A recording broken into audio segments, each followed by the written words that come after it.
Scotland is a country with a long rocky coastline and numerous offshore islands. Its surrounding seas, though rich in fish and crustaceans, are often dangerous.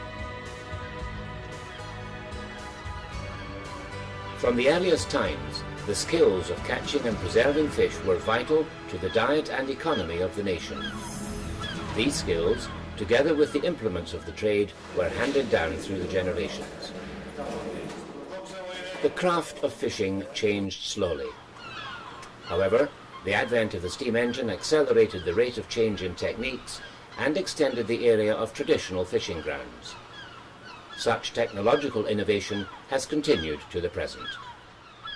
The need to preserve and interpret this heritage was recognised in 1969 by a group of dedicated people in fishing communities throughout Scotland who established the Scottish Fisheries Museum at Anstruther.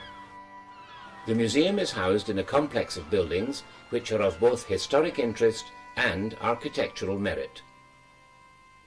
The site's history can be traced to a charter of 1318 which granted rights to fishermen to erect booths and to dry nets on the land in return for a levy of 100 salt fish for every barrel of herring caught. Prior to the formation of the museum, the courtyard was used for barking nets, and the drying gallowses remain, while the buildings housed a ship's chandlery business. They were also used as net lofts and stores. Full national status was accorded to the museum by the Museums and Galleries Commission in 1998. It's one of the few national museums outside Edinburgh and is readily accessible from all the major cities in Scotland.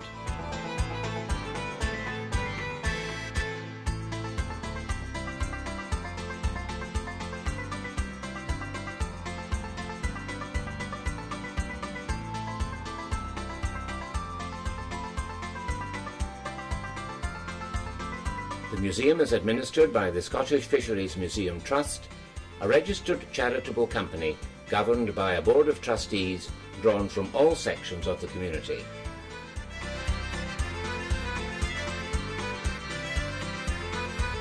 As the collections grew, the Trust acquired property adjacent to the original site and skillfully adapted it for the exhibition of diverse artefacts, while strictly maintaining the historical integrity of the fabric. In particular, the acquisition of the boatyard enabled the museum to put its collection of wooden fishing boats under cover. The names of boat types have a romantic appeal of their own: Fifes, Scaffies, Zulus, Nabbies, Baldies, Ringers and Seeners, Trawlers and Pursers, Drifters, Liners, and even Sputniks. In the boat collection there are examples of Fife and Zulu types, a salmon cobble with its original launching wheels, as well as the famous Dysart racing yawl Jim, and a pre-1939 ring netter of about 40 feet in length named the Lively Hope.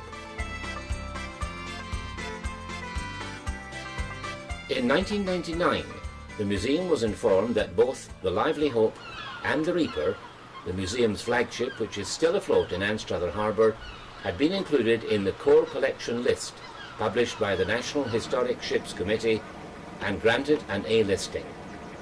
This list is composed of the 46 most important historic vessels in the United Kingdom.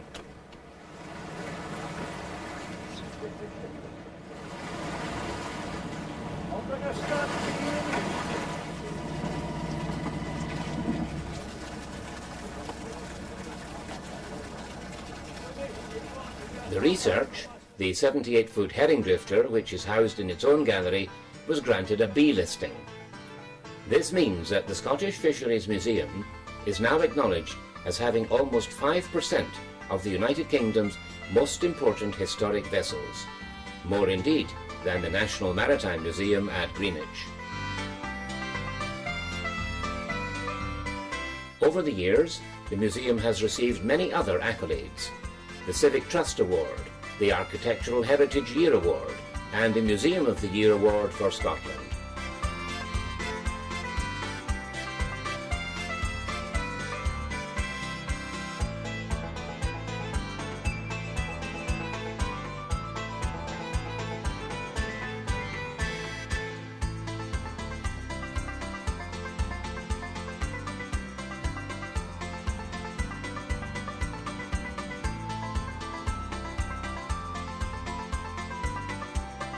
More recently, the Trust gained an ADAPT support for the completion of a development which included improvements for disabled visitors.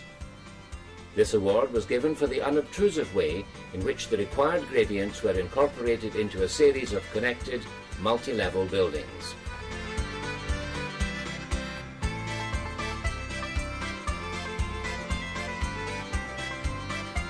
The problem of viewing this display, otherwise inaccessible to the disabled, has been overcome by the ingenious use of mirrors.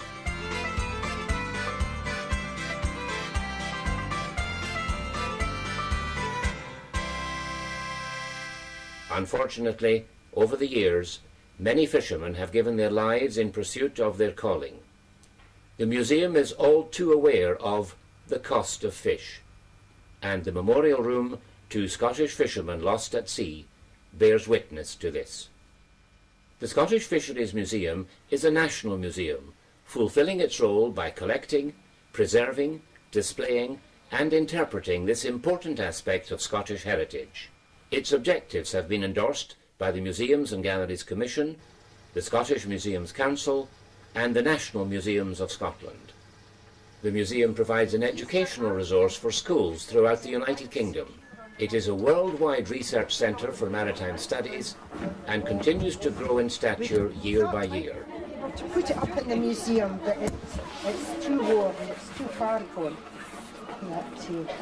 So, yes, we're keeping it here as long as we can, but you see it's beginning to... Although some financial support is received from Fife Council, it's the contribution made by volunteers who freely give of their time and talents which allows the museum to maintain revenue viability.